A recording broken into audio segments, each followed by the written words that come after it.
What we're going to learn this evening is the concepts of Tu B'Av and perhaps almost some misnomers. If you were to go online and search for Tu B'Av, you'll say it's the Jewish Valentine's Day.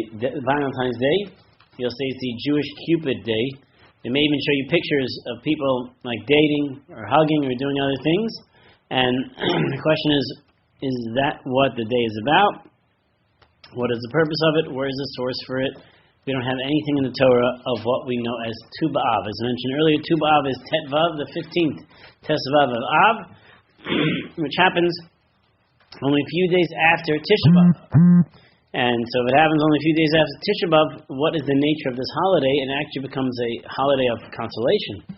Basically, Shabbos Nachamu is the Shabbos that follows Tisha B'Av, and it's known as the Shabbos of consolation. We went through hardships, went through mourning, which is on Tisha B'Av, and then we get to consolation, which is on Nachamu. Depending on where Tisha B'Av falls out, will determine whether Shabbos Nachamu is before Tu B'Av or after. And this year, since Tisha B'Av was on a Sunday, so Tu B'Av is on a Friday, and Shabbos Nachamu is on a Shabbos. What is Tu B'Av? What is this 15th day of Tu B'Av? So there is a Mishnah. The Mishnah in the Gemara in Tainus tells us, Lo hayu yomim tovim liYisrael. It's a quote from Rav Shimon ben Gamliel. The Mishnah says, there were no holidays as great to the Jewish people like the 15th of Av and Yom Kippur. These 2 days are the happiest days. It doesn't say the word Simcha, but there was no day as tov, as good, as the 15th of Av and Yom Kippur. Why? What happens on those 2 days? What happens in those days? The same thing happens in both those days.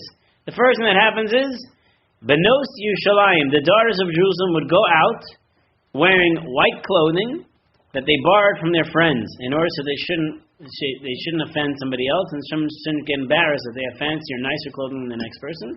So they would go ahead and borrow clothing.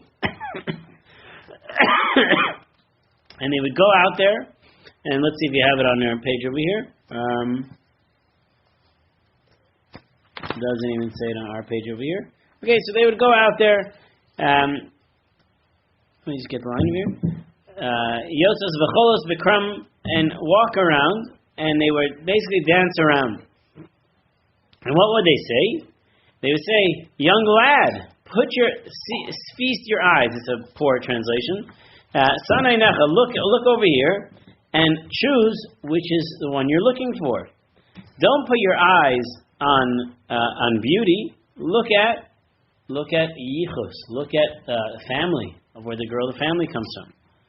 And then he quotes a verse to explain this.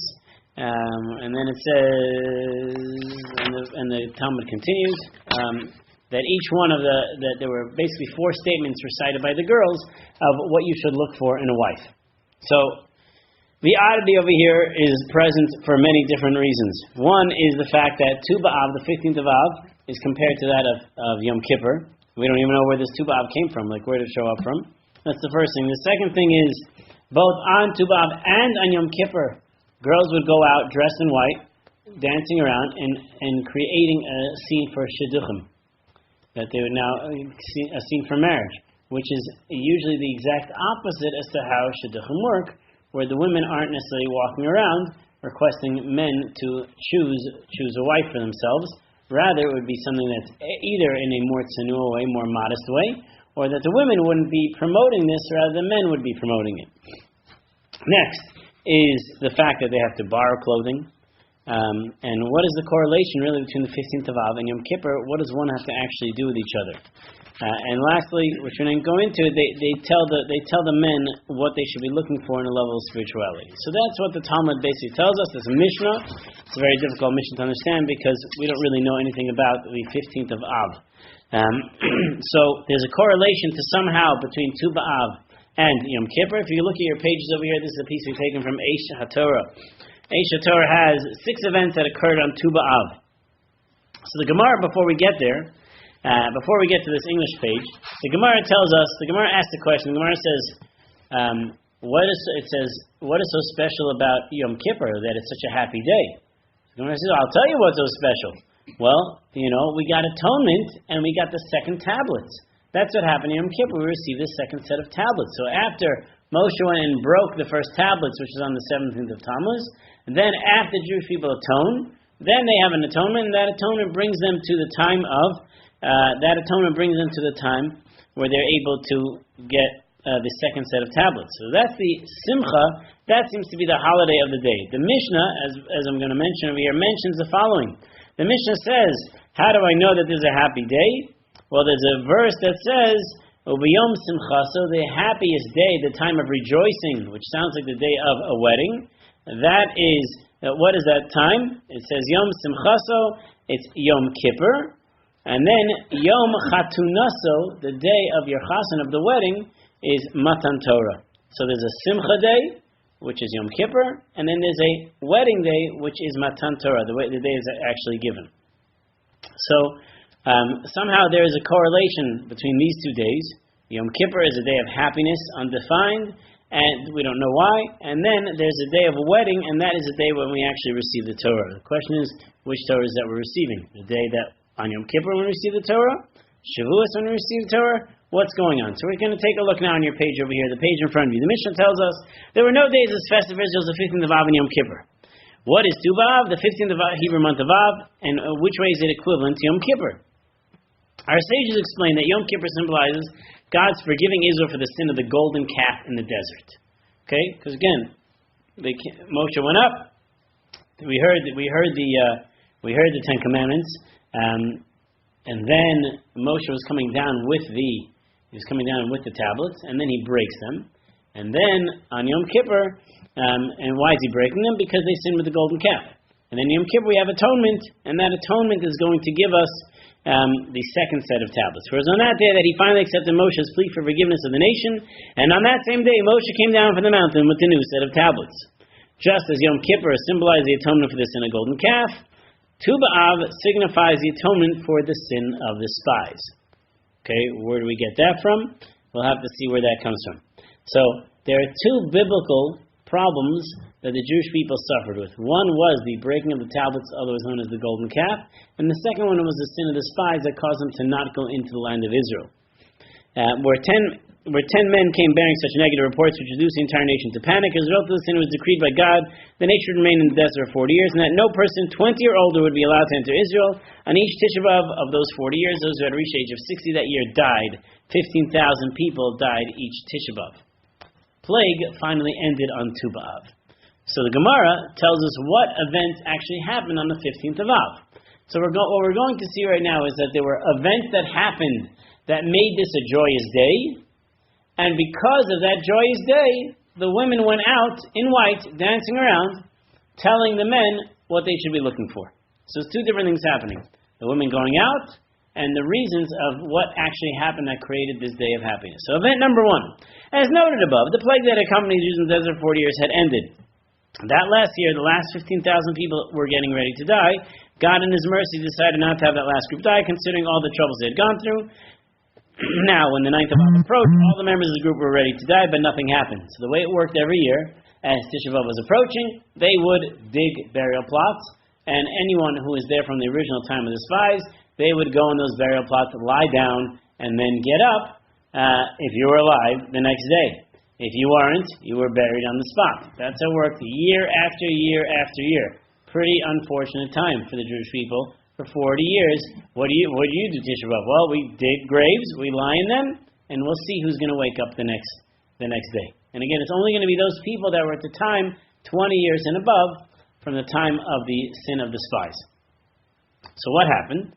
What happened was, nothing happened. They didn't die that year. Then they decided they might have been wrong about the date, so they waited, and the next night they went and lied down in the grave, and the next night they went to lie down in the grave. Finally, on the 15th of Av, when the full moon appeared, and it was obvious that we way passed Tisha B'Av by a number of days, they realized definitely that the 9th of Av had come and gone, and that they were still alive. It was clear to them that God's decree was over, and they had finally forgiven the people for the sin of the spies. So that's one thing that happened on Tu B'Av. On the 15th of Av is the realization. Nothing happened. It was the realization that God has finally given us forgiveness, or exacted enough revenge from us, and people are no longer going to die. This is what is meant by a sage when they said, no days were as festive for the Israel as the 15th of Av and Yom Kippur. For there's no greater joy than having one's sins forgiven. On Yom Kippur, the sin of the golden calf. On Tu B'Av, for the sin of the spies. Okay? In the book of Judges, let's see if that's in event number 2. We'll go to 2, and then we'll look at the book of Judges in a moment. Events number 2 and number 3. Following the case of the daughters of Tzlafchad, the cases of the daughters of Tzlafchad are when their father died, and he left no heirs because he only had daughters, and they wanted to know if they can inherit the land. So God told them, you have to go and marry someone from a tribe, marry someone from within your tribe, so that your land can remain within your tribe. The daughters who inherited from their father when there were no sons were forbidden to marry someone from a different tribe, so land would not pass from one tribe to another. Generations later, after the story of the concubine of Gibeah, the children of Israel were not to allow their daughters to marry anyone from the tribe of Benjamin. Now this doesn't really say anything, but if you really want to know some crazy stories, and you're wondering why they never made movies out of it, you have to ask. But if you look at the story of Pilegesh Begiva, it's a pretty tragic story in the book of Shoftim. In the book of Shoftim, the tragic story of the concubine of Gibeah, you can look it up, chapters 19 to 21, where there's a concubine, and a man is going with his concubine to a particular town, and the people of the town somehow, they rape her, and they leave her for dead. And she basically dies, and the man is so upset that his concubine was raped and murdered, that he cuts her up into multiple pieces and then ships off each piece to each of the other tribes. That causes the tribes to become furious, and they stage a civil war against the tribe of Benjamin and Binyamin, and the tribe of Binyamin loses thousands upon thousands of people in this civil war, 11 against 1, basically. So it's a pretty tragic story, and this is what happens in the story of Pilegesh Begiva. Okay? And now no one is now allowed to marry ever into the tribe of Binyamin. We don't take anybody from that tribe at all. So Binyamin, who has now had his people decimated, has lots of women, a lot less men, but we're not letting people marry in. After a number of years, they finally made a pact, they did tshuva, and they allowed the people of Binyamin, they allowed intermarriage from tribe to tribe. Okay? So that date was actually on Tu B'Av. So it's a crazy, crazy story. You have to look it up. You got to see it inside. But it's a crazy story when they eventually allowed them back in. But the whole way the story goes out is pretty remarkable. Okay, next. So we saw those are 2. Number 4. So I just want to quote to you the verse over here in Shoftim. The verse over here in Shoftim say over here, we may not give them wives of our daughters, for the children of Israel have sworn, saying, cursed be that gives a wife to Binyamin. And then they said, behold, there is a yearly feast of the Lord in Shiloh, in which on the north side of Beit El, on the east side of the highway that goes up from Beit El to Shechem, and on the south of Lavona. Therefore they command their children to Binyamin, saying, go and lie in wait in the vineyards and see, and behold, if the daughters of Shiloh come out to dance in the dances, then come out of the vineyards and catch you every man his wife, the daughters of Shiloh, and go to the land of Binyamin. So over here what's happening is this is the last chapter of the book of Judges, and in this last chapter is when they all come together. And it shall be, if their fathers or their brethren come to us to complain, that we will say to them, be favorable to them for our sakes, because we took not a wife from every man in the war, nor did you give them to them willingly at this time, so that you should be considered guilty. The children of Binyamin did so, and took the wives according to their number, according to the number of those that danced, whom they caught. And they went and returned to their inheritance, and rebuilt the cities and dwelt in them. And the children of Israel departed from there at that time, every man to his tribe and to his family, and they went out from there, every man in his inheritance. In those days, there was no king of the Jewish people. Every man did which was right in his own eyes. So there was some sort of rectification that happened over here, and the tribe of Binyamin was being able to become rebuilt. This is happening on the 15th of Av. Event number 4. After Yeravam split off the kingdom of Israel with his 10 tribes to the kingdom of Judea, he posted guards along all the roads leading to Jerusalem to prevent people from going to the holy city for pilgrimage. Remember, this is the king of Israel, but he doesn't want to interact with the kings of Yehuda, which is where the Beis HaMikdash is, so he puts up sentries and prevents people from actually going to the Beis HaMikdash. For he feared that such pilgrimage might undermine his authority. They're going to join the other side. And as a substitute, he set up places of worship where they were purely idolatrous, in Dan and Beit El. Thus the division between the two kings became a fait accompli and lasted for generations. So this happened in this time. And the last king of the kingdom of Israel, Hoshea ben Elah, who wanted to bridge the gap, he removed the guards, and he allowed the people now to go back to the Beis HaMikdash, and that was what happened on Tu B'Av. Number 5. At the beginning of the second temple period, the land of Israel was almost totally waste, and the wood needed to be burned to sacrifice in the eternal flame that had to burn on an altar, was almost impossible to obtain. Each year, a number of brave people volunteered to bring the wood from afar. The trip was dangerous in the extreme, and not just every wood could be brought. Wood which was wormy was not permitted.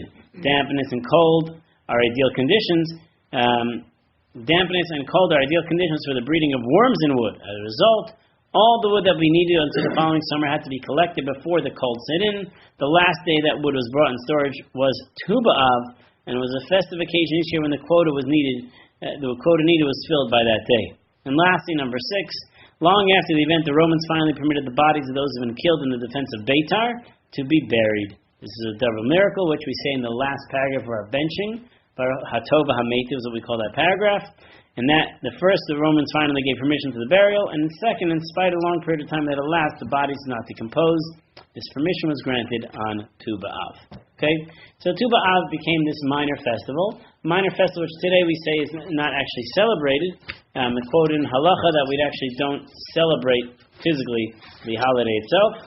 Just to go to a Magen Avram that explains this idea. I'll just get a page if I have it. Easily accessible, which I think is right here.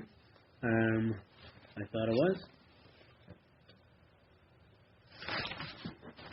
Not so close. Either way, so we don't actually celebrate it today. We don't actually celebrate it in any way. The reason why we don't actually celebrate it today, for the most part, is because this is a holiday that was celebrated around the temple area. And since there's no temple, we don't actually celebrate it when there's no temple around that area. So now, we're going to go back to the story over here. We just went through the 6 events that happened that all correlated on Tu B'Av on the 15th of Av, and we want to be able to see what is the correlation between Tu B'Av and Yom Kippur. So, again, in today's modern day, we go, oh, it's Tu B'Av. Let's set up Shidduchim. That's what we do. Let's everybody get married. That's what we do. So the question is, that's one piece of what was done, but there's a joy that led that to happen. And therefore we want to know is, that's really what's promoted in today's parlance, that people speak about all of these things, the same thing over and over again. They don't speak about anything else related to these other events that happen. They just happen to speak about Shidduchim. That's about the main takeaway that people have. But there's a clear correlation between Yom Kippur and Tu B'Av. One of the clearest things that we're going to see is the fact that it says there are no days as joyous as Yom Kippur and Tu B'Av, but then explains to us about Yom Kippur. It doesn't really tell us why Tu B'Av now got this great experience. So what we're going to see is that Tu B'Av and Yom Kippur actually have a correlation in their level of atonement. Okay, level of atonement. Now, we saw the first level of atonement was by the fact that the Jewish people stopped dying in the desert. But really, what is so special about Tu B'Av? Okay, so Yom Kippur is a day which we call the wedding day of Hashem and Bnei Israel. I turn to you. Why is Yom Kippur the wedding day between Hashem and Bnei Israel? And you'll tell me because we received the Torah on Shavuos. Very good. Well, no, the tablets. The second set of tablets. So why is that is considered the wedding day?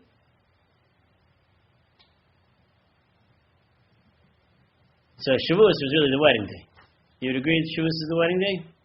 I mean, we got this. Unless you want to say that it was engagement. Shavuos is ultimately the wedding day, right? That's the Jewish people who came from Egypt. Now it's the wedding day. This is beautiful. But then there's the thing breaks, right? Something is broken within the relationship itself. So this shift now to Yom Kippur, ultimately that day of atonement. Remember, a person fasts on their wedding day. Why are they fasting on their wedding day? It's that level of atonement. We didn't have that by Shavuos, right? And nobody really has dairy at weddings. Anyway, once in a while they do, but otherwise it's really fleishik. So they're not having cheesecake. So clearly it can't be Shavuos, right? So that's one of the best proofs you'll find. So what happened on this day? On Yom Kippur we have atonement. And that Hashem says, this is now the people that I am wedding to. This is the people that I'm marrying.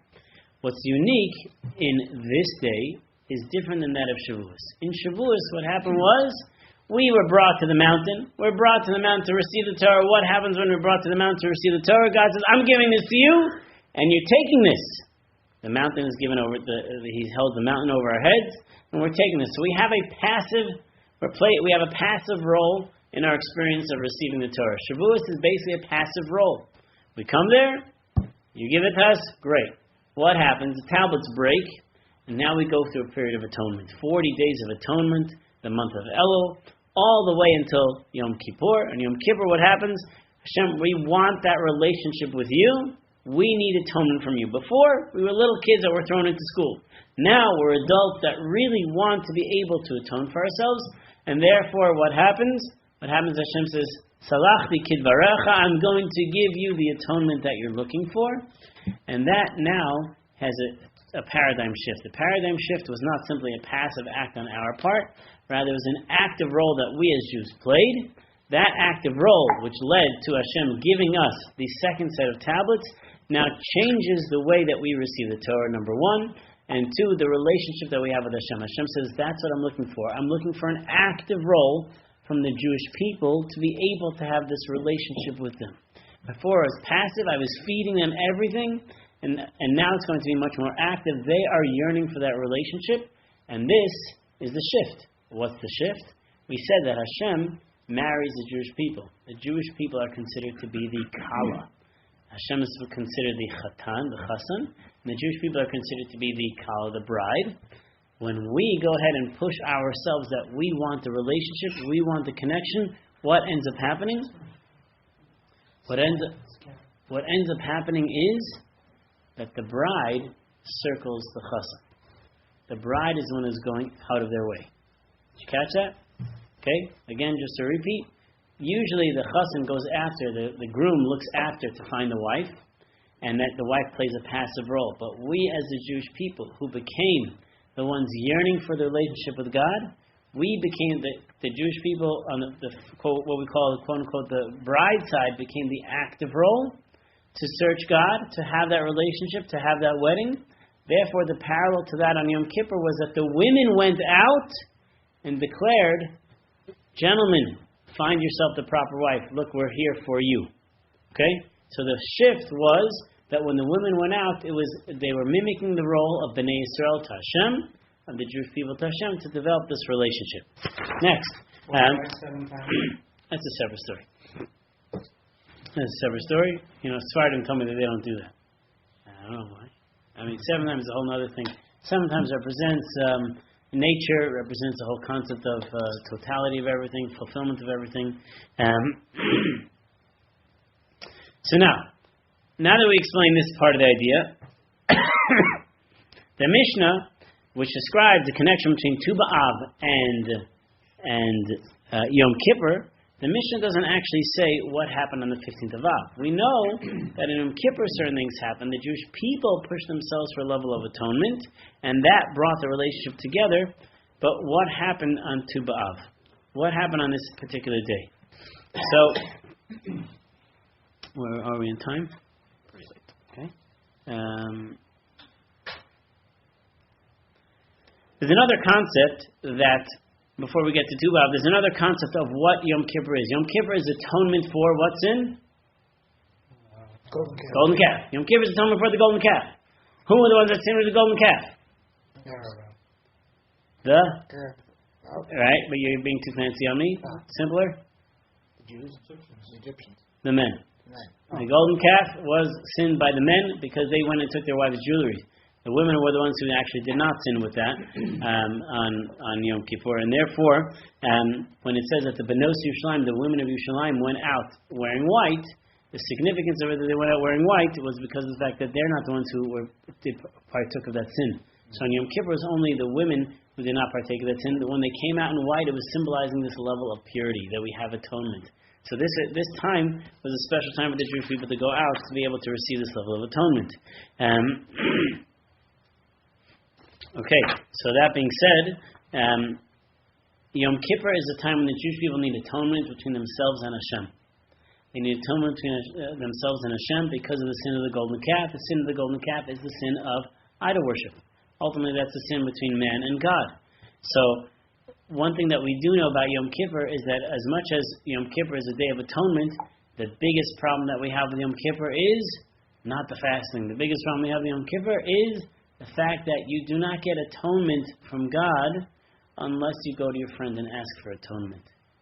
Which means, even if one were to say that you get atonement from God, between man and God, but not between man and man, unless you ask them for forgiveness, you could potentially say that. Unfortunately, it seems that it's actually one whole unit. That you only get atonement from man to God is if you also get atonement from man to man. It's one big package, right? So on Yom Kippur, it's a very hard thing to swallow, right? So Yom Kippur does not atone for sins between man and their fellow man, unless you go and try to appease the individual. Okay? So that's one experience that we have. Another experience that we have on Yom Kippur is that there's the Ketores. The Ketores is the incense that was offered, and over there all spices are brought together. Even poor selling spices are brought together. And the goal of Yom Kippur is actually to bring everybody together. That's ultimately what Yom Kippur is about. Is not just atonement on the individual level, but it's to bring the entire Jewish people together as one. What happens on Tu B'Av? On Tu B'Av we noted 6 events that actually happened.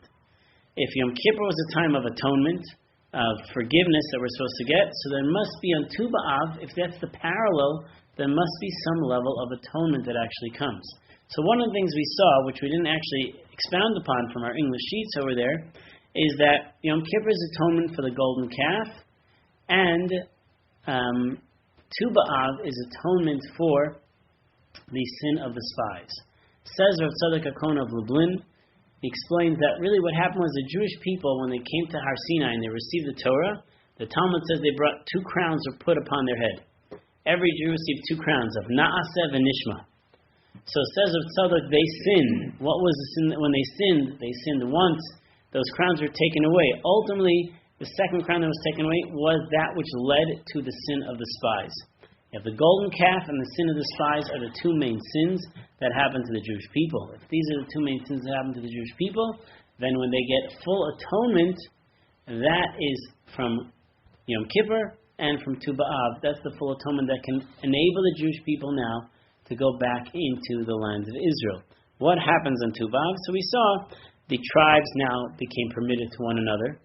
We also saw that they allowed intermarriage from one tribe to another. Right? Obviously, Jew to Jew. We saw the tribe of Benjamin now being back included. We saw that people stopped dying. We saw that now what actually is happening over here is there's the relationship between man and God was repaired with the on Yom Kippur from the golden calf episode, and the relationship between man and man is actually being repaired on Tu B'Av. So these 2 different what's the word? Not reparations. What's another word for it? These 2 forms of tikkun, of fixing, is actually happening once on Yom Kippur and once on Tu B'Av. So every time the Jewish people can get to a time or a place where there's tshuva, repentance, and acceptance, that ultimately becomes the happiest days for the Jewish people. Even though there's other days in the Torah that demands us to be happy, days of simcha, but Yomim Tovim, as far as days that are not, there's no day greater than Yom Kippur and Tu B'Av, it's because of the fact that these 2 days represent atonement and connection. That's ultimately what these 2 days are actually all about. So we saw that one of the events was that it was a time when Hoshea ben Allah, when the last king of Israel, took down the sentries, took down the guards, and allowed the Jewish people to go back to the Beis Hamikdash. This was another sign of the Jewish people actually coming together.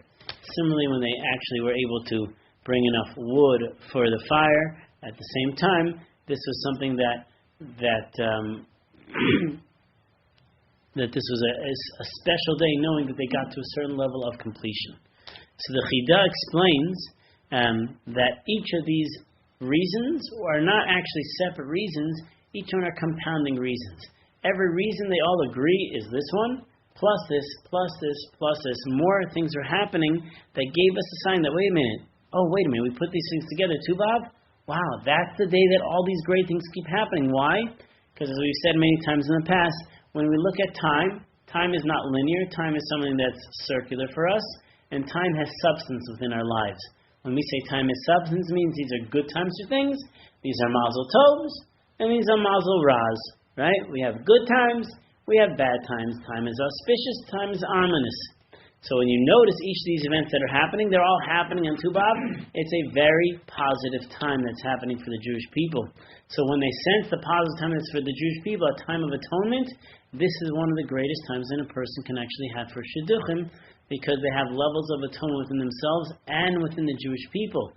It's not just because, hey, what's a good day on the calendar? Oh, Labor Day is a great day to get married because that's when people are off. No, the answer is the day is a day that's a positive day within the Jewish people, where ultimately there is connection. Ultimately, each of these days, each of these events that happen on Tu B'Av was a day of a people finding connection.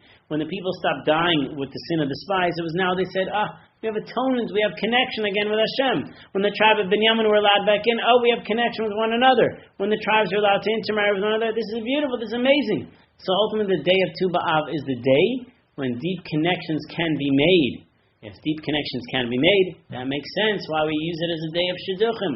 That makes sense, just like Yom Kippur, atonement and connection is the day when people would go out, the women would go out wearing white in a level of atonement to be able to receive a shidduch from somebody else, because that is the day of connection itself. That's why these 2 days are these great days, because these days actually represent levels of ultimate connection. So we'll just close. Yeah, go ahead. Question? That to show that it's also between Jews and Goyim, between Jews and Goyim? I don't know if that's. I think that's a level of they saw the comfort that they had from Hashem, that within all the hardships they were going through, the people of Beit had died. They were killed. They were massacred. And when they finally gave them the right to bury them, that was a time that they actually had great hakaras, great gratitude to God that finally, were able to bury them, number one, and number two, that their bodies didn't rot over all this long period of time. So within the hardship, they saw, we feel like Hashem's not there. He really is there. He's really giving us a miracle. It was a miracle upon a miracle that He gave us, that we were allowed to bury, and that the bodies didn't rot. And again, a miracle doesn't always mean like the person's saved and they're coming back to life, but within the hardships that they had to have, they still felt the loving touch of God because of the fact that they were able to see this miracle in it. That's one of the reasons why it becomes part of benching. It's the last of the 4 blessings in benching. You got that? Right? After Uvenei Yerushalayim, it's Baruch Atah Hashem Elokeinu Hakel Avinu Malkeinu Adrinu Barinu. Right? That bracha was established when they were able to bury the people. Okay? It is between man and God. But so too, we saw the story with the beginning when the people stopped dying in the desert. Right? That was also between man and God. When we say connection, it's connection between man and man, and connection between man and Hashem. So if Yom Kippur is a time of connection between man and Hashem, Tu B'Av is also man and Hashem and man and God, which means each of these events seem to bring the two together where they felt that ultimate level of closeness. One last thing over here, that is, where is this? Arizal. The Arizal explains the following. Fascinating. I never even thought about it. Wondered about it, but never thought about it. The story that happens with the golden calf episode. So Moshe is missing. The people say, "Where is he? I don't know where Moses is. I can't find him." So Aaron says, "You know what? Gather your jewelry, and we're going to do something. Ki chag Hashem machar. Tomorrow is going to be a holiday for God.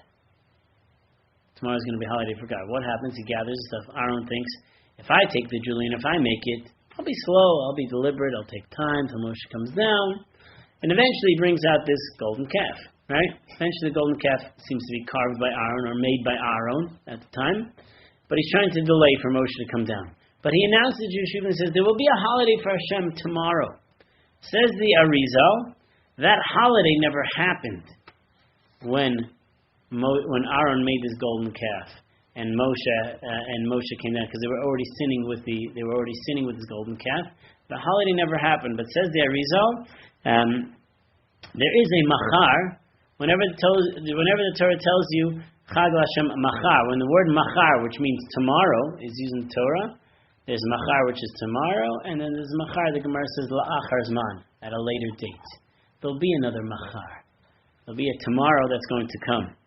So he said that time actually came when the people were able to have a total level of tshuva, and that is called Chag Hashem. The holiday of Hashem is when the Jewish people do tshuva.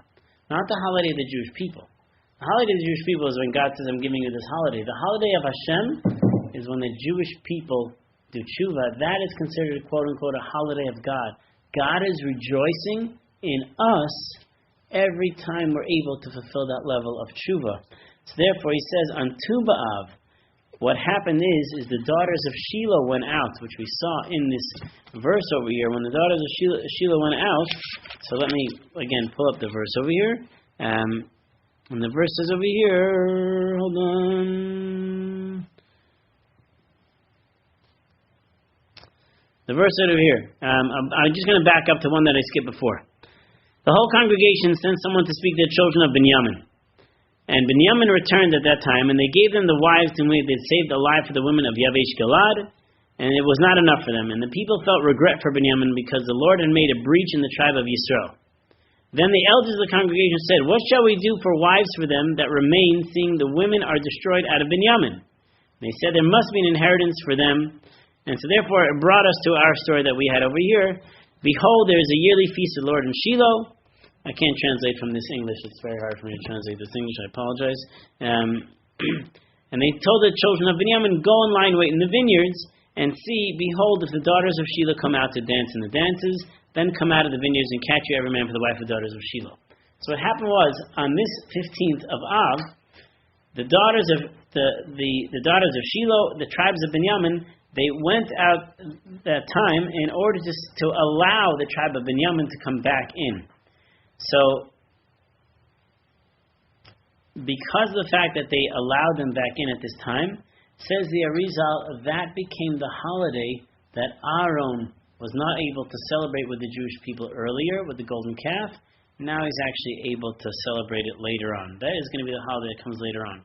There's actually two events that's happening over here. The Gemara, the Mishnah tells us and says that there's no days as greater as Yom Kippur and Tu B'Av. And actually the correlation of the 2 days is both these days are atonement and connection, as we said. But actually Yom Kippur has one level of atonement, and it's in a holding pattern until the days of Tu B'Av.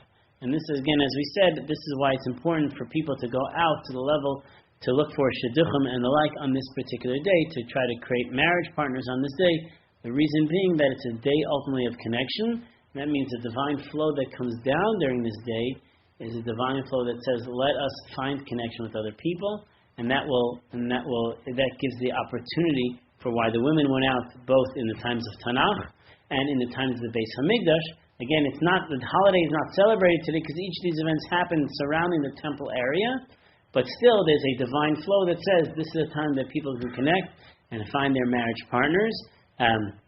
Because the fact is about ultimate relationships. Is it more than marriage partners? It could be other relationships that are associated with it as well. But certainly on this day of Tu B'Av, which begins Thursday night and goes to Friday, it's ultimately that atonement for the Jewish people and the deep connection that they have. We are stopping here.